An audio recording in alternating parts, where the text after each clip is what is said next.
Hello दोस्तों, स्वागत आपका हमारे YouTube चैनल स्टडी ज्ञान में। और आज हम बात करने वाले हैं पर्यायवाची शब्दों की। और ये पर्यायवाची शब्दों की हमारी 5वीं क्लास है। यदि आपने इससे पहले के वीडियोज़ नहीं देखे हैं तो आप प्लेलिस्ट में जाकर उन्हें देख सकते हैं। तो बात करते हैं हम सबसे पहले कि प्रकाश के कौन कौन से पर्यायवाची होते हैं। तो प्रकाश को हम कहते हैं आभा के नाम से जाना जाता है, विभा कहते हैं, द्युति कहा जाता है, और दीप्ति के नाम से किसे जानते हैं? प्रकाश को जानते हैं। आभा, विभा, द्युति, दीप्ति, इसके अलावा आलोक भी प्रकाश को कहा जाता है। ठीक है, तो ये आपके प्रकाश के मोटे मोटे पर्यायवाची हो जाते हैं। आभा, विभा, द्युति, दीप्ति और आलोक के नाम से प्रकाश को जानते हैं। बंदर के कौन कौन से पर्यायवाची होते हैं? तो बंदर के पर्यायवाचियों की बात करें तो कौन कौन से पर्यायवाची हैं? तो बंदर को कपि कहा जाता है, मरकट, कीश, शाखा मृग और हरि के नाम से जानते हैं। कपि कहते हैं, मरकट कहते हैं, कीश कहते हैं, शाखा मृग और हरि के नाम से जानते हैं। हरि बंदर को भी कहते हैं। हरि भगवान विष्णु को भी कहा जाता है, भगवान विष्णु को भी कहा जाता है। और एक हरि ये आता है, इसका मतलब होता है हरे रंग वाला। हरे रंग वाला जो होता है उसके लिए ये हरि शब्द प्रयोग लिया जाता है। ठीक है, इस बात का भी आप ध्यान रखें।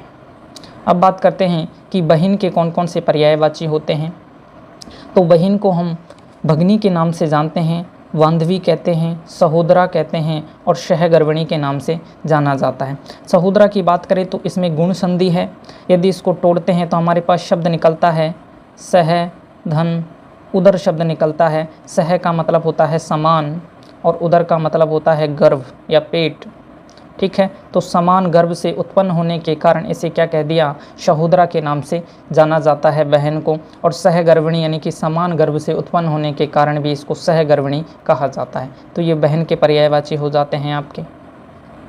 अब बात करते हैं कि बाघ के कौन कौन से पर्यायवाची हैं। तो बाघ को हम कहते हैं गुहाशय कहते हैं, चित्रक, तीक्ष्ण दृष्टा, पंचनक, द्विपी और श्वापद के नाम से जानते हैं। किसको? बाघ को। गुहाशय, चित्रक, तीक्ष्ण दृष्टा, पंचनक, द्विपी और श्वापद किसे कहते हैं? ये बाघ के पर्यायवाची हो जाते हैं आपके। ठीक है, बादल के कौन कौन से पर्यायवाची हैं उसकी बात करते हैं। तो बादल की बात करें, यदि हम जल के पर्यायवाचियों में यदि द शब्द लगा देते हैं तो हमारे बादल के पर्यायवाची बन जाते हैं। बादल के क्या बन जाते हैं? पर्यायवाची बन जाते हैं। ठीक है, इसके अलावा बादल के पर्यायवाचियों की बात करें, जैसे कि जल के पहले पर्यायवाची देख लेते हैं मोटे तौर पर। जल के कौन कौन से पर्यायवाची हैं? तो जल को हम कहते हैं नीर, जल, तोय, अम्बु, उदक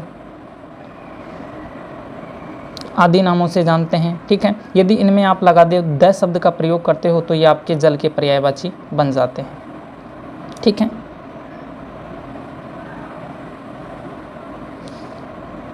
तो जल के हम देखते हैं पर्यायवाची कौन कौन से, बादल के पर्यायवाची बन जाते हैं। बादल के कौन कौन से पर्यायवाची हैं? घन कहते हैं, जलद कहते हैं, पयोधर कहा जाता है और मेघ कहा जाता है। ठीक है, तो ये आपके बादल के पर्यायवाची होते हैं। बिजली के पर्यायवाची कौन कौन से हैं इसकी बात करते हैं कि बिजली के पर्यायवाची कौन से हैं। तो बिजली की बात करते हैं, बिजली को चंचला, चपला, तड़ित, दामिनी, सोदामिनी और विद्युत के नाम से जाना जाता है। चपला, चंचला, तड़ित, दामिनी, सोदामिनी और विद्युत के नाम से बिजली को जानते हैं। यदि बात करें चंचला की तो चंचला बिजली को भी कहा जाता है और चंचला लक्ष्मी का भी पर्यायवाची होता है। बात करते हैं कि ब्रह्मा के कौन कौन से पर्यायवाची होते हैं जो ब्रह्मा को जानते हैं। ठीक है, तो ब्रह्मा के पर्यायवाची प्रजापति के नाम से इसको जानते हैं, विरंची कहते हैं, विधि कहा जाता है, चतुरानन कहते हैं। चतुरानन ब्रह्मा को कहते हैं। सठानन किसे कहा जाता है? सठानन आपके कहते हैं कार्तिकेय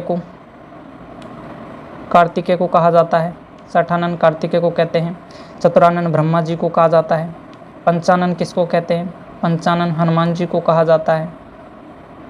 पंचानन हनुमान जी को कहते हैं। इसके अलावा ब्रह्मा जी के कौन कौन से पर्यायवाची होते हैं उसकी बात करते हैं। इनके अतिरिक्त कौन कौन से पर्यायवाची हैं ब्रह्मा जी के? तो ब्रह्मा जी को कहते हैं सदानंद के नाम से जाना जाता है। सदानंद कहते हैं। ब्रह्मा जी को। इसके अलावा ब्रह्मा जी को आत्मभू कहा जाता है, आत्मभू कहा जाता है। इसके अलावा हिरण्यगर्भ कहते हैं, हिरण्यगर्भ कहा जाता है, आत्मभू, हिरण्यगर्भ। अंडज, शंभु, अंडज कहते हैं, शंभु कहते हैं, शंभु कहा जाता है। ठीक है, तो आदि नामों से किसे जाना जाता है? ब्रह्मा जी को कहते हैं। सदानंद की बात करें तो सदानंद में आपके व्यंजन संधि हो जाती है, व्यंजन संधि हो जाती है। इसको यदि तोड़ते हैं तो सत धन आनंद बन जाता है, और सत धन आनंद से क्या बनता है? सदानंद बन जाता है। बात करते हैं यमुना के कौन कौन से पर्यायवाची होते हैं। तो सबसे पहले यमुना के पर्यायवाचियों को जानने से पहले ये समझिए कि यमुना जो होती है वह सूर्य की पुत्री होती है, सूर्य की पुत्री है यमुना। तो सूर्य का जितने भी पर्यायवाची होते हैं, यदि आप उनमें तनया शब्द लगा देते हैं, सुता शब्द लगा देते हैं, ठीक है, और तनुजा शब्द लगा देते हैं, तो आपके किसके पर्यायवाची बन जाते हैं? यमुना के पर्यायवाची बन जाते हैं। जितने भी सूर्य के पर्यायवाची हैं उनमें आप तनया, सुता और तनुजा शब्द लगा करके यमुना के पर्यायवाची बना सकते हैं। जैसे कि कालिंदी किसको कहते हैं? यमुना को कहते हैं, पर्टिकुलर इसी का नाम है कालिंदी। ठीक है, तरणी, तनुजा। तरणी किसको कहते हैं? तरणी कहा जाता है आपके सूर्य को, तरणी किसको कहते हैं? सूर्य को कहा जाता है। जबकि इस तरणी का अर्थ क्या होता है? इस तरणी का अर्थ होता है नाव।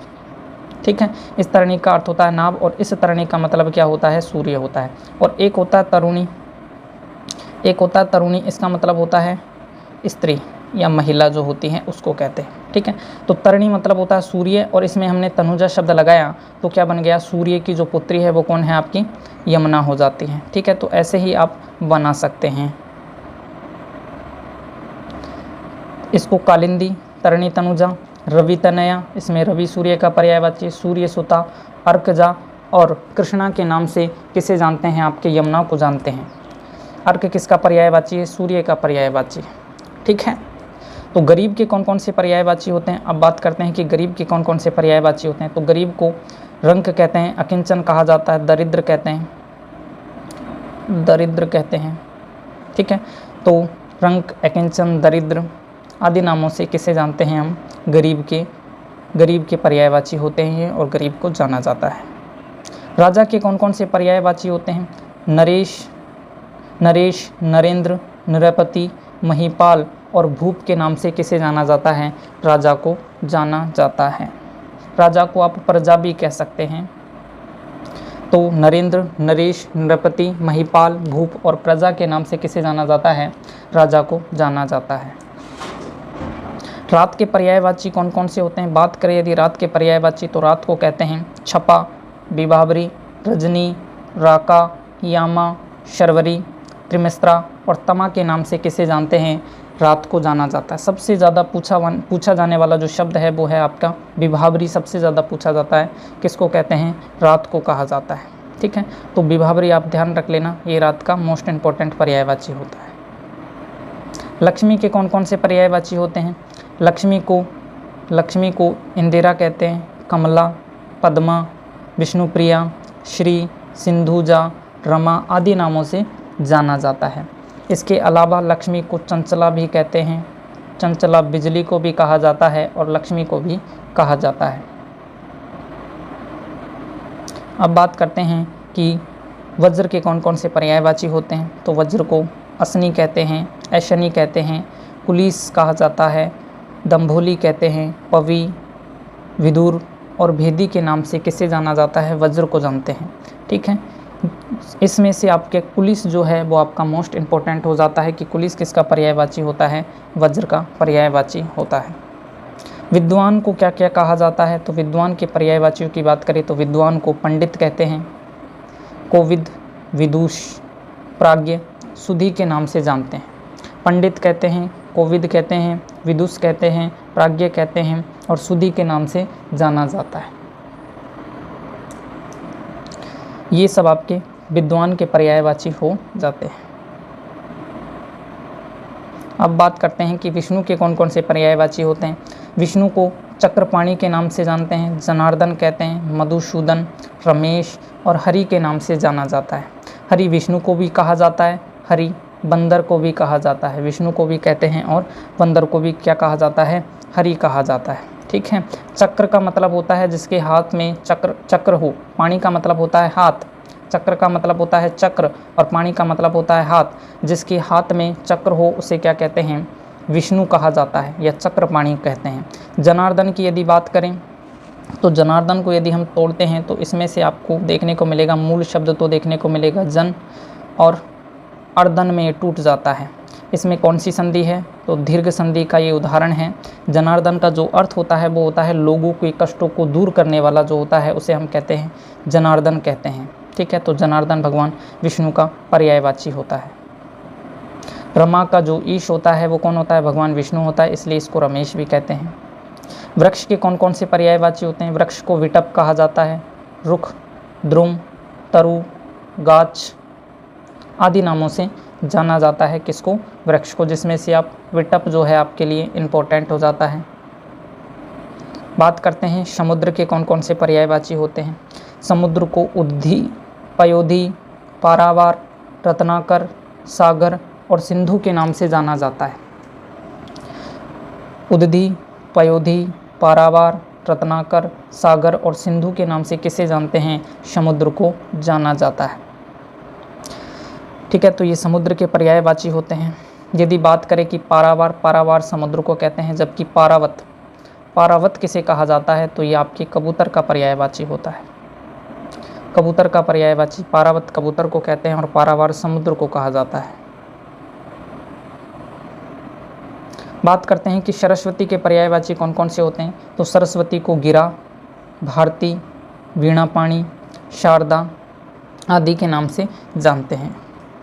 गिरा कहा जाता है, भारती कहते हैं, वीणापाणी और शारदा के नाम से भारती को जाना जाता है। और इसके अलावा महाश्वेता भी इसको कहते हैं, महाश्वेता के नाम से भी जाना जाता है। बात करते हैं कि सांप के पर्यायवाची कौन कौन से आपके लिए इम्पोर्टेंट हैं। सांप के पर्यायवाची तो सांप को कहते हैं उरग, अही, भुजंग, व्याल, सर्प, पन्नग। इसके अलावा फणी कहा जाता है। ये आपके क्या होते हैं, सांप के पर्यायवाची होते हैं। उरग, अही, भुजंग, व्याल, सर्प, पन्नग और फणी सांप को कहते हैं। सिंह के पर्यायवाची कौन कौन से होते हैं। शेर को क्या क्या कहा जाता है, तो शेर को हम कहते हैं केसरी, केहरी, पंचानन, मृगेंद्र, वनराज, शार्दुल और पंचमुख के नाम से जाना जाता है। सिंह को केसरी, केहरी, पंचानन, मृगेंद्र, वनराज, शार्दुल और पंचमुख के नाम से जाना जाता है। ठीक है। तो केसरी को केसरी, केहरी, पंचानन, मृगेंद्र, वनराज, शार्दुल, पंचमुख ये सब आपके सिंह के पर्यायवाची हो जाते हैं। बात करते हैं सुरभि। सुरभि के पर्यायवाची कौन कौन से होते हैं उसकी बात करते हैं कि सुरभि के कौन कौन से पर्यायवाची होते हैं। तो सुरभि को हम कहते हैं इष्टगंध के नाम से जानते हैं। सुरभि का मतलब होता है सुगंध। सुगंध के पर्यायवाची कौन कौन से होते हैं, इष्टगंध, खुशबू, घ्राणत, परिमल और व्यास के नाम से इसको जाना जाता है। इष्टगंध, खुशबू, घ्राणत, परिमल और वास के नाम से जाना जाता है किसको, सुरभि या खुशबू को। बात करते हैं कि सूर्य के पर्यायवाची कौन कौन से होते हैं। तो सूर्य को पतंग कहते हैं।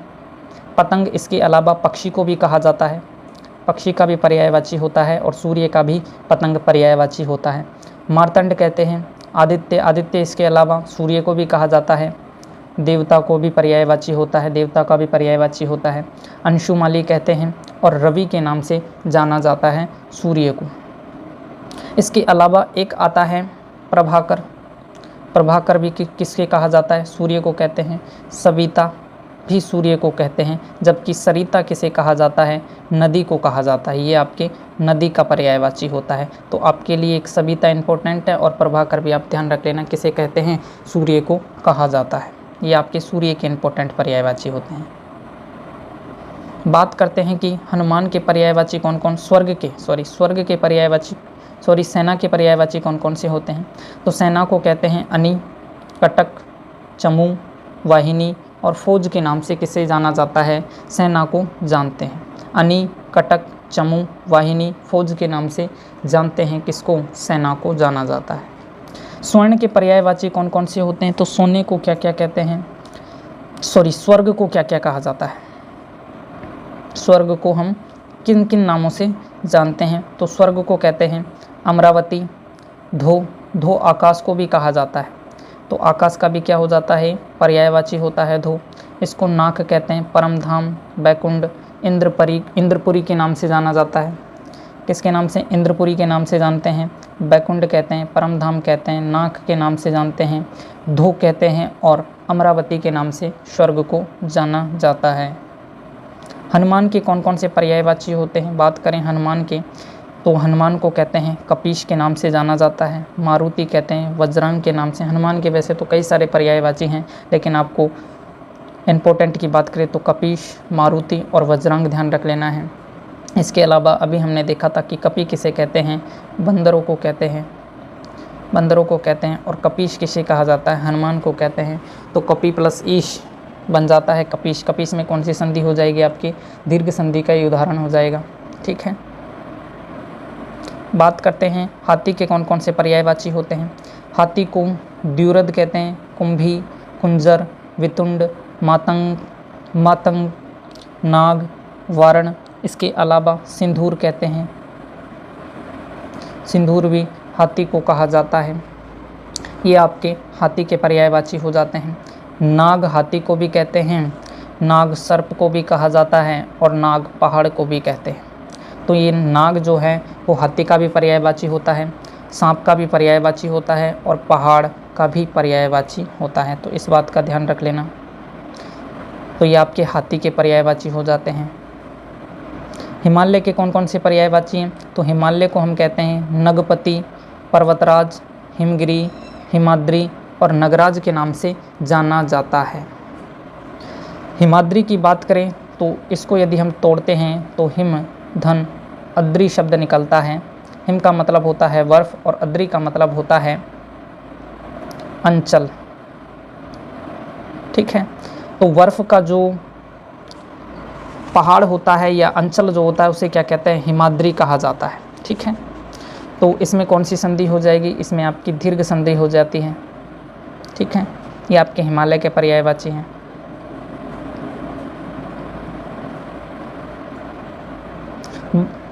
ये हिमालय फिर से आ गया। ठीक है, शेषनाग के देखते हैं कि शेषनाग के कौन कौन से पर्यायवाची होते हैं। शेषनाग को फणीस कहते हैं। इससे पहले हमने देखा कि फणी किसे कहा जाता है? सर्प को कहते हैं। फणी सर्प को कहते हैं और फणीस किसे कहा जाता है?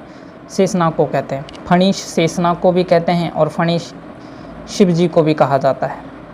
जो सर्प का जो ईश्वर होता है वो शेषनाग को भी कहते हैं और शिव जी को भी कहा जाता है। इसके अलावा शेष धरणीधर कहते हैं, धरती को धारण करने वाला, तो धरणीधर। अनंत कहते हैं। इसके अलावा महीधर भी कहा जाता है। मही किसका पर्यायवाची होता है? ये भी धरती का पर्यायवाची होता है। ठीक है, और धर का मतलब धारण करने वाला। जो धरती को धारण करे उसे क्या कहते हैं? शेषनाग। ठीक है, तो फणीश, शेष, धरणीधर, अनंत और महीधर के नाम से जाना जाता है। सुंदर के कौन कौन से पर्यायवाची होते हैं? तो सुंदर को हम कहते हैं चारु, ललित, ललाम, मंजुल, रंभ और रमणीय के नाम से जाना जाता है। चारु, ललित, ललाम, मंजुल, रंभ और रमणीय के नाम से जानते हैं। ये आपके सुंदर के पर्यायवाची होते हैं। स्वर्ण के कौन कौन से पर्यायवाची होते हैं? स्वर्ण को कंचन कहते हैं, हाटक, हिरण्य, जातरूप और कनक के नाम से जाना जाता है। इसके अलावा इसको चामीकर भी कहते हैं। चामीकर भी इसे ही कहा जाता है। कंचन, हाटक, हिरण्य, जातरूप, कनक, चामीकर, हेम आदि नामों से इसको जाना जाता है। बात करते हैं हंस के कौन कौन से पर्यायवाची होते हैं। तो हंस को कारंडव कहते हैं, चक्रांग कहा जाता है, मराल, कलहंस और सरस्वती वाहन के नाम से जानते हैं। तो कारंडव, चक्रांग, मराल, कलहंस और सरस्वती वाहन किसे कहते हैं?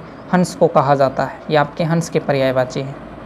बात करें कि संध्या के कौन कौन से पर्यायवाची होते हैं। तो संध्या को दिनांत कहते हैं, यानी कि दिन का अंत होने वाला है। दिनांत प्रदोष काल कहते हैं। गोधूली वेला के नाम से जाना जाता है। ये होता है शाम का समय।